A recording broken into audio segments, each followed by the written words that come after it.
السلام عليكم ورحمة الله وبركاته. الحمد لله والصلاة والسلام على رسوله الأمين وعلى آله وصحبه أجمعين. أما بعد. ബഹുമാനപ്പെട്ട ഉസ്താദുമാരെ, രക്ഷിതാക്കളെ, വിദ്യാർത്ഥികളെ, വിദ്യാർത്ഥികളെ, ഇന്ന് ഈ സദസ്സിൽ നാം ഒരുമിച്ച് കൂടിയിരിക്കുന്നത് വളരെ പ്രധാനപ്പെട്ടതും അതുപോലെ തന്നെ നമ്മുടെ യുവത്വത്തെ കാർന്നു തിന്നുന്നതുമായ ഒരു വിഷയത്തെ കുറിച്ച് സംസാരിക്കുവാനാണ്. അത് അഡിക്ഷൻ അഥവാ ആസക്തി എന്നും. എന്താണ് അഡിക്ഷൻ? തീർച്ചയായും ഞാൻ അഡിക്ഷൻ എന്ന് പറയുമ്പോൾ തന്നെ ആദ്യം നമ്മുടെ മനസ്സിൽ കടന്നു വരിക ഒരു പക്ഷേ ലഹരിയോ അതല്ലെങ്കിൽ മദ്യപാനമോ ആയിരിക്കും. എന്നാലല്ല, ലഹരി ഉപയോഗിക്കുന്നവരെ മാത്രമല്ല, മറിച്ച് തന്റെ സ്വന്തം സമയവും ആരോഗ്യവും അതെല്ലാം നശിപ്പിക്കുന്ന ഏതൊരു വ്യക്തിയെയും ഒരു തരം ആസക്തൻ അഥവാ ഒരു നഷ്ടക്കാരനായിട്ടാണ് പരിശുദ്ധ ഇസ്ലാം വിശേഷിപ്പിക്കുന്നത്.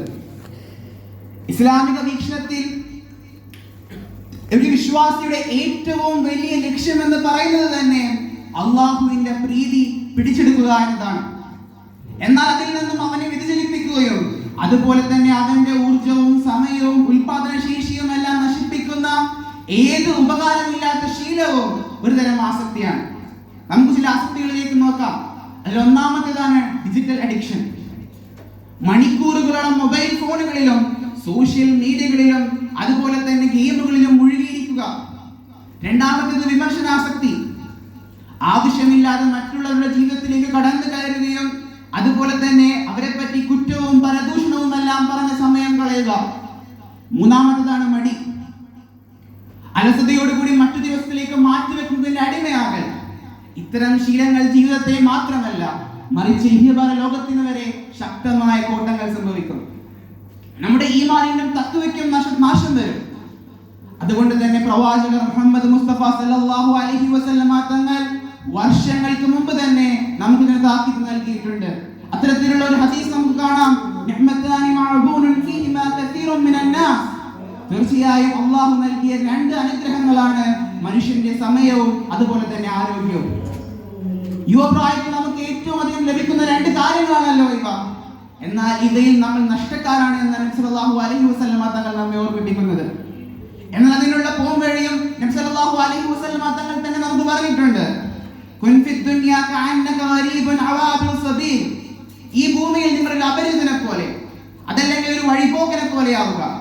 തീർച്ചയായും വഴിപോക്കന്റെ എപ്പോഴും അവന്റെ ലക്ഷ്യമുണ്ടാവുക അവന്റെ അവസാന ഘട്ടത്തിലേക്ക് മാത്രമായിരിക്കും.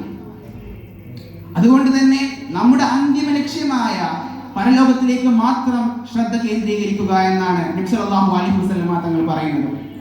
അതുപോലെ തന്നെ ഇതിനുള്ള ചില പരിഹാരങ്ങളും നമുക്ക് പരിശുദ്ധ ഇസ്ലാം കാട്ടിത്തരുന്നുണ്ട്. ഇതിലൊന്നാമത്തേതാണ് തഖ്വയും നമസ്കാരവും. ആസക്തി എന്ന ഇരുളിലെ ഒരു പ്രകാശമാണ് തഖ്വ. അതുപോലെ തന്നെ പരിശുദ്ധ ഖുർആനിൽ പറയുന്നു, നിസ്കരിക്കുന്നവൻ തീർച്ചയായും നീചവൃത്തികളിൽ നിന്നും അതുപോലെ തന്നെ നിഷിദ്ധമാക്കപ്പെട്ട കാര്യങ്ങളിൽ നിന്നും എപ്പോഴും രക്ഷയുണ്ടാകുമെന്നാണ്. അതുപോലെ തന്നെ നിസ്കരിക്കുന്നവന്റെ 5 നേരം നിസ്കരിക്കുന്നവന്റെ ഹൃദയത്തിന് എപ്പോഴും അച്ചടക്കവും അതുപോലെ തന്നെ നിയന്ത്രണവും ഉണ്ടാകും. രണ്ടാമത്തെ ലക്ഷ്യമുണ്ടായിരിക്കുക എന്നതാണ്. എങ്ങനെ സമയം ചെലവഴിക്കണമെന്ന് ഒരു വ്യക്തമായ ബോധമുണ്ടായിരിക്കുക. ഖുർആനിക വിദ്യാഭ്യാസം അതുപോലെ തന്നെ സാമൂഹിക വിദ്യാഭ്യാസം, സാമൂഹിക സേവനം, അതിൽ സമയം ചെലവഴിക്കുക. മൂന്നാമത്തേതാണ് നല്ല കൂട്ടുകെട്ട്. ഒരു നല്ല കൂട്ടുകാരൻ നന്മയിലേക്ക് ക്ഷണിക്കുകയും അതുപോലെ തന്നെ തിന്മയിൽ നിന്ന് മാറ്റിക്കളയുകയും ചെയ്യും. നബി സല്ലല്ലാഹു അലൈഹി വസല്ലമ തങ്ങൾ പറയുന്നു, ഒരു നല്ല കൂട്ടുകാരൻ കസ്തൂരി വിൽക്കുന്നവനെ പോലെയും ചീത്ത കൂട്ടുകാരൻ ഉലയിലുന്നവനെയും പോലെയാണ്. അതുകൊണ്ട് തന്നെ എന്റെ പ്രിയപ്പെട്ട യുവജനങ്ങളെ, എനിക്ക് നിങ്ങളോട് പറയാനുള്ളത്, നമ്മുടെ യുവത്വം പരിശുദ്ധമായ അല്ലാഹു സുബ്ഹാനഹു വ തആല നമുക്ക് നൽകിയ ഒരു തരം നിക്ഷേപമാണ്. ആ നിക്ഷേപം പാഴാക്കി കളയുവാൻ പാടുള്ളതല്ല. അതുകൊണ്ട് തന്നെ ലഹരി അതുപോലെ തന്നെ സോഷ്യൽ മീഡിയകൾ, അനാവശ്യമായ സംസാരങ്ങൾ, ഇവയുടെ അഡിക്ഷൻ ചങ്ങലകൾ നാം പൊട്ടിച്ചെറിയണം. നമ്മുടെ യുവത്വം അള്ളാഹുവിന്റെ പാതയിൽ അടിയുറച്ചു നിൽക്കുവാൻ നാം ഉപയോഗിക്കണം. അള്ളാഹു തൗഫീഖ് നൽകട്ടെ എന്ന് പ്രാർത്ഥിച്ചുകൊണ്ട് ഞാൻ എന്റെ വാക്കുകൾ ഉപസംഹരിക്കുന്നു.